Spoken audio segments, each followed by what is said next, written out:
Eu sei que a ideia no início de cada ano é pensar no futuro, daqui para a frente. Quem é que gosta de olhar para trás, não é?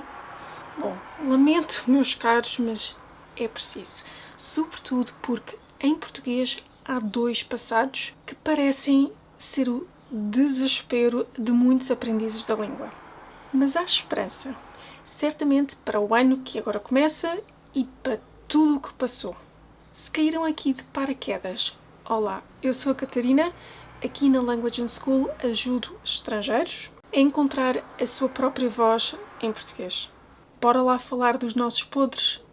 I didn't just say that, did I?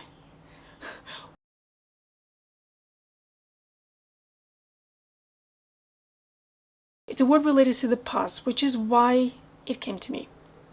Estou a falar inglês. Mas voltemos ao presente. Vou primeiro dar uma breve explicação de como os dois passados diferem em português e depois vou-vos contar sobre as minhas experiências em algumas passagens do ano da minha vida. Então, em português temos o pretérito perfeito e o pretérito imperfeito. Ambos os tempos incluem a palavra pretérito, que significa passado. Agora vamos ver porque é que um é perfeito e o outro não. A perspectiva em português é importante a ação que decorreu no passado ter acabado ou não? Se sim, usamos o pretérito perfeito. No outro dia, ao explicar estes dois tempos a um unschooler, lembrei-me de usar a seguinte analogia. O pretérito perfeito é como o jornalista que nos lista os eventos passados de uma forma factual e quase, eu diria, aborrecida. Já o pretérito imperfeito é o romancista que adora perder-se em descrições floreadas e tudo mais. Quando descreve e narra uma ação no passado, o foco não é, certamente, quando uma ação acabou, mas sim seduzir o leitor para dentro de uma ação que nunca acaba, ou que ninguém quer saber quando acaba. Não é importante. Não é esse o ponto. É por isso que encontramos tempo nas descrições saudosas da nossa infância.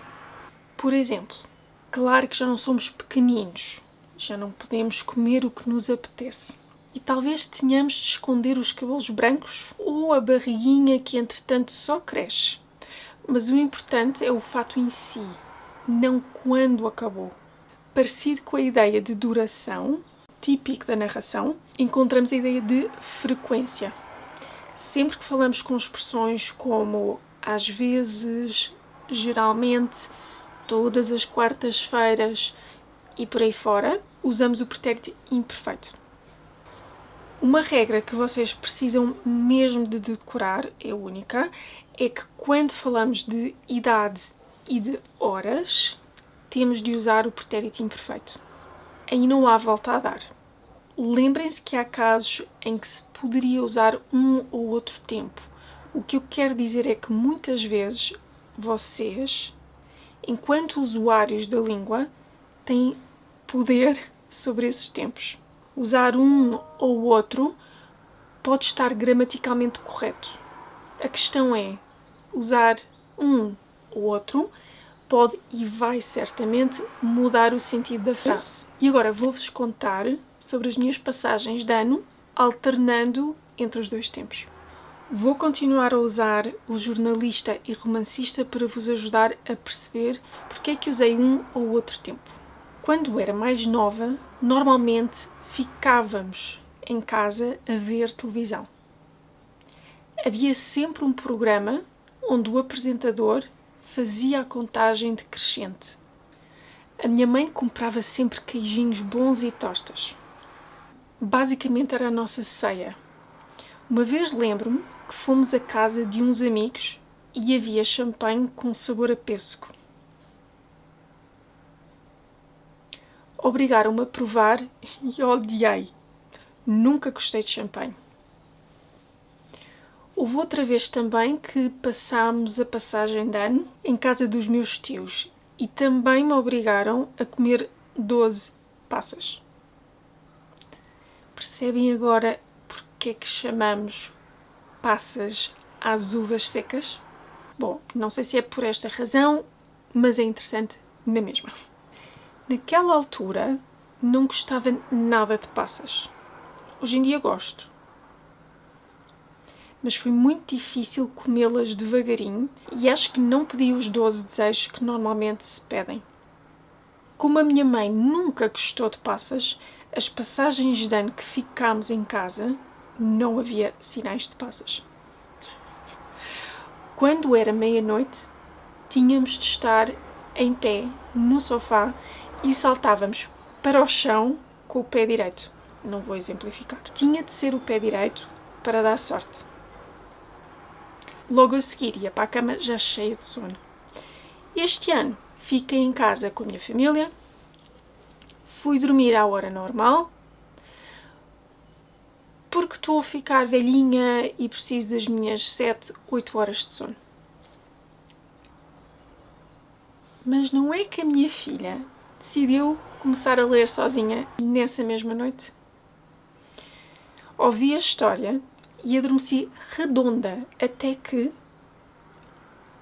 umas horas depois, acordei com os fogos de artifício. E a minha filha ainda estava acordada, toda contente a ver os fogos da nossa varanda. Ela adorou a experiência, claro. Acho que só tinha estado acordada na passagem de ano quando ela tinha 3 semanas de vida. Nesse ano, festejámos com os vizinhos todos à porta de casa e foi muito giro. Era costume encontrar-nos todos, mas claro que aquela noite foi especial. Ficou mais clara a diferença entre estes dois tempos em português? Não se esqueçam que vocês podem e devem reparar nestes dois tempos quando consomem conteúdo em português. Sobretudo escrito, é mais fácil. Deixo-vos a dica do meu Minituga, onde podem encontrar 6 recursos para precisamente fazer esta análise sozinhos. E agora chega de falar do passado, que o ano acaba de começar, agora é bola para a frente. Com a vida em geral e certamente com o vosso português. Obrigada por maturarem, até para a semana e não se esqueçam, a vossa voz é importante.